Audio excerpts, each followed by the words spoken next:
여러분 안녕하십니까, 반장입니다. 중화권 스타 가운데 스크린을 통해 자주 볼 수는 없지만 그래도 온라인을 통해 꾸준히 팬들과 소통하는 대표적인 배우가 바로 올해 62세인 장만옥입니다. 한편 영화 폴리스 스토리에서 장만옥의 남자친구로 나와 좋은 호흡을 보여줬던 성룡도 중국판 틱톡인 더우인에 자신의 생애 첫 계정을 만들고 지난 1월 30일 처음으로 영상을 업로드하며 팬들에게 안부를 전하기도 했는데요. 또한 여기 반가운 얼굴도 있습니다. 연기 활동을 벗어나 은퇴 후 불교계의 귀, 건강과 내면의 평화를 찾는 데 집중하기 위해 캐나다에서 자신의 버킷리스트였던 뜸 치료센터를 오픈한 왕조연.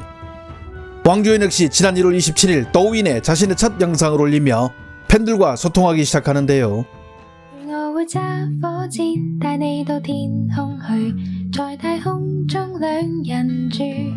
7초 동안 어깨 한번 흔들었을 뿐인데 150만에 가까운 구독자가 모이면서 사람들을 놀라게 만들었는데요.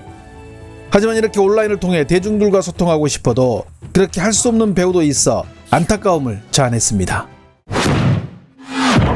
드라마 황제의 딸과 영화 소림축구로 우리에게 잘 알려진 중국의 여배우 조미는 한때 재산이 100억 원에 달했고 알리바바의 창업주 마인과도 술잔을 기울일 만큼 연예계는 물론 재계에서도 막강한 영향력을 과시했습니다. 하지만 대중들의 시야에서 멀어진 지 횟수로 벌써 5년이 된 그녀는 지금은 현금 298만 원이 없어 법원으로부터 강제 집행명령을 받는 처지가 됐는데 그녀는 어쩌다 이 지경까지 오게 됐을까요? 지난 2021년 중국 연예계에 불어닥친 이른바 정풍운동은 쉽게 말해 썩어 빠진 연예계를 대차게 청소 한번 하겠다는 것으로 이로 인해 중국 연예계는 한동안 숨도 쉬지 못할 만큼 가혹한 시련기에 빠지게 됩니다. 이 대빙하기 시대를 쇠빙선이 되어 제일 먼저 열어젖힌 이는 바로 당시 최고의 인기를 구가하던 배우 정슈앙입니다. 정슈앙은 그렇지 않아도 대리모 사건으로 홍역을 치르며 나락으로 가기 직전이었는데 여기에 약 80억 원의 세금을 탈세한 사실까지 들통나며 2021년 8월 당국으로부터 약 540억 원의 벌금을 얻어맞고 그렇게 조용히 금융치료에 들어가게 됩니다. 참고로 정슈앙의 부모님은 장어집을 운영하지 않는다고 합니다. 엑소의 전 멤버인 크리스, 오역범은 정슈앙의 바통을 이어받는데요. 그가 피해를 입힌 여성들만 3명, 하지만 실제로는 모두 8명으로 그는 20살도 안 된 어린 친구들에게 해서는 안 될 짓거리를 해 현재 13년형을 받고 외로운 깜빵 생활 3년차를 이어가고 있습니다.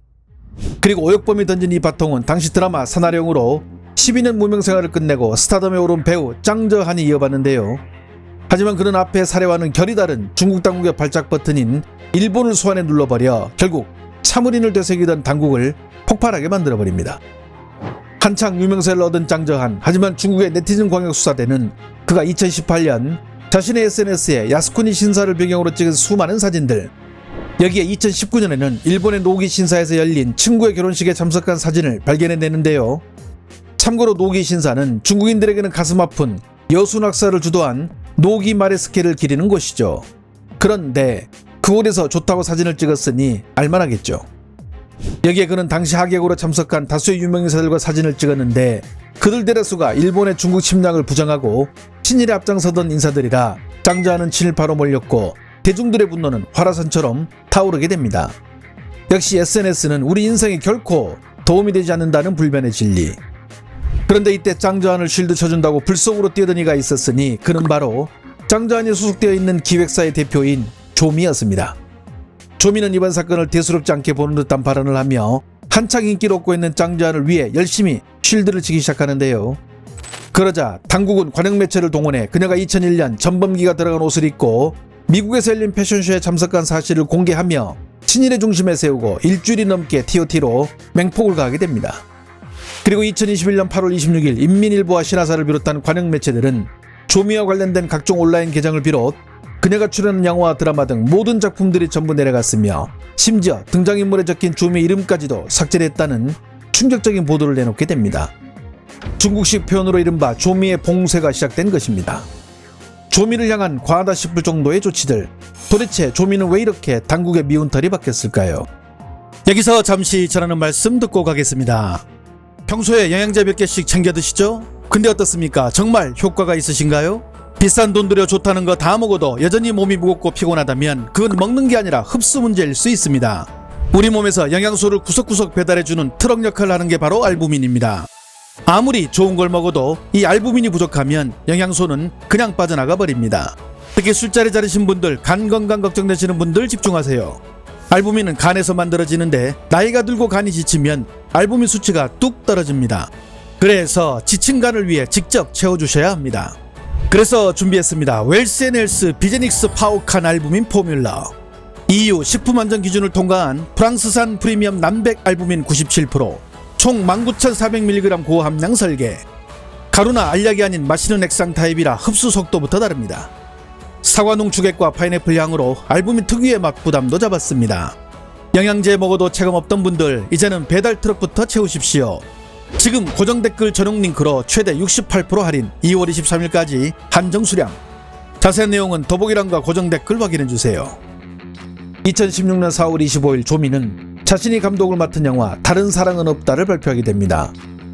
이 영화의 남자 주인공 역을 맡은 대만 배우 따이리라는 지난번 우리 채널에서 소개한 대만 영화 쿵푸에서 절대 무공을 소유한 사부 황진 역을 맡은 바로 그 배우인데요. 그런데 그는 대만의 독립을 주장한 인물로 중국에서는 반중인사로 찍힌 인물인데, 조미는 그를 주연 배우로 출연시켰을 뿐만 아니라 자신의 SNS에 그와 찍은 사진들을 올리며 친밀함을 과시하게 됩니다. 여기에 조미는 같은 해 자신과 남편이 함께 대표이사로 있는 롱웨이 미디어사가 약 5천억 원을 들여 완자문화사라는 상장사를 인수한다는 발표를 하게 됩니다. 그런데 5천억 원의 회사를 인수하는데 실제 자기 자본은 100억 원에 불과, 나머지는 고금리 대출로 마련하는 51배라는 초고레버리지 방식을 사용. 결국 인수 발표 이후 주가가 급등했으나 자금 조달에 실패하면서 인수를 철회해 투자자들에게 큰 피해를 입히게 되는데요. 결국 중국 당국은 이들이 허위 정보로 시장을 교란하고 투자자를 기만했다고 판단, 5년간 증권시장 진입을 금지하게 되고 조미의 이름 앞에는 주가 조작범이라는 꼬리표가 붙게 됩니다. 그런데 여기서 결정적인 사건이 터지며 조미는 완전히 확실히 당국에 지키게 되는데요. 지난 2020년 10월 24일 상해 와이탄에서 열린 금융서밋에 기조연설자로 나선 마윈. 그는 공산당 고위층들이 자리 잡고 있는 그 앞에서 중국 금융당국을 전당포에 빗대며 노골적으로 비판하게 됩니다. 金融的本质是信用管理，我们必须改掉今天金融的当铺思想，要依靠信用体系的发展。 중국 국유은행들이 담보가 있어야 대출을 해주는 전당포식 영업을 자행하고 있다며 당국의 보수적인 행태를 작심하고 비판한 것인데요. 이 연설은 공산당을 자극해 마윈은 알리바바에서 내려오고 4조 4,700억 원이라는 역대급 과징금을 얻어맞게 됩니다. 그런데 평소 마윈과의 친분을 과시해온 조미를 당국이 털던 중, 그녀가 이번 주가 조작은 물론 알리바바가 홍콩 증시에 상장될 때 이미 대량의 주식을 보유한 것까지 드러나면서 이른바 마윈발 리스크는 조미를 휘감게 되면서 사실상 연예계에서 완전 퇴출되고 맙니다. 그렇게 조미 시대는 막을 내리고 그녀의 소식은 더 이상 들을 수가 없게 됐는데, 2024년 12월 조미는 갑자기 웨이보를 통해 남편과 이혼한 사실을 알리는데요. 이후 한동안 조용하다가 지난해 미용실에서 머리를 자르는 모습이 목격된 조미. 我20多年没有见过大，是吧？这次我来给你改头换面，好吧？ happy，期待吧。特别期待。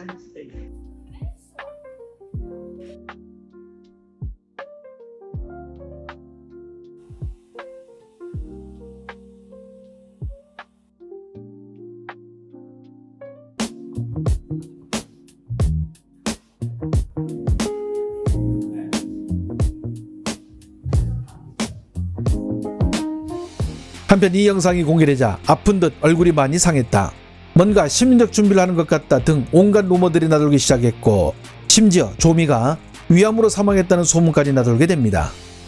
이렇게 자신의 사망설이 나돌자 지난해 12월 31일 새해 전날, 조미는 갑자기 온라인 플랫폼에서 라이브 방송을 진행하며 대중들 앞에 모습을 보이고, 이는 대만의 TVBS를 통해 뉴스로 보도되게 됩니다.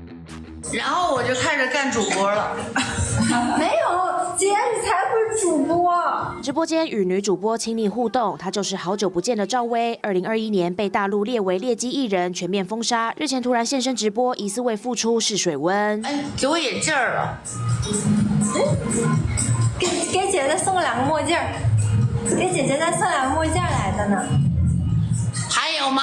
赵薇与粉丝互动连线，虽然一直坐在镜头外，但被 Q 到还是会露脸，也曝光在低潮时的心境。一些人生的低谷和低落当中，我说不胡思乱想，这个不是说让大家掩耳盗铃，因为问题还是问题，你说你不想，它就不存在吗？不过这直播却是断断续续，画面甚至一度黑掉，遭报是被平台封锁，复出无望。 한편 이날 조미는 방송이 중단된 후 채팅창에 있던 팬들에게 생방송은 10분 만에 차단됐으며 이제 앞으로는 이런 식으로도 방송을 더 이상 할 수 없을 것 같다는 음성 메시지를 남겼다고 하는데요. 중국에서는 이번 일과 관련해 조미가 혹시나 하고 연예계 복귀를 위해 중국 당국을 떠본 것으로 보고 있으며 당국이 온라인 생방송마저 이렇게 빨리 차단할 줄은 몰랐다는 반응들이 나오고 있는데 문제는 이번 조미의 행동이 스스로 돌아갈 수 있는 마지막 길마저 끌어버렸다는 데 있습니다. 관행매체 신화사는 지난 1월 19일 불량 연예인이 지방 공연이나 라이브 스트리밍을 통해 명예회복을 꾀하는 행위는 당국이 철저히 막을 것이며 그런 연예인들이 현장에 복귀할 방법은 없다고 잘라 말하며 사실상 조미에게 사형 선고를 내렸기 때문입니다. 폐수로 5년간 연예계 복귀를 못하던 조미, 이번에 라방을 통해 복귀를 꿈꿨지만 현실은 너무나도 차가웠으며 온라인 방송마저 10분 만에 차단되는 것을 보고 중국의 통제가 얼마나 살벌한지 다시 한번 느끼는 계기가 됐습니다. 한편 이렇게 방송이 차단되고 며칠이 지나 조미는 중국의 한 공항에서 딸과 함께 어디론가 떠나는 모습이 포착돼 팬들의 안타까움을 샀습니다. 좋아요와 알림 설정은 제가 영상을 만드는데 큰 힘이 됩니다. 시청해 주셔서 감사합니다. 행복한 하루 보내시길 바랍니다.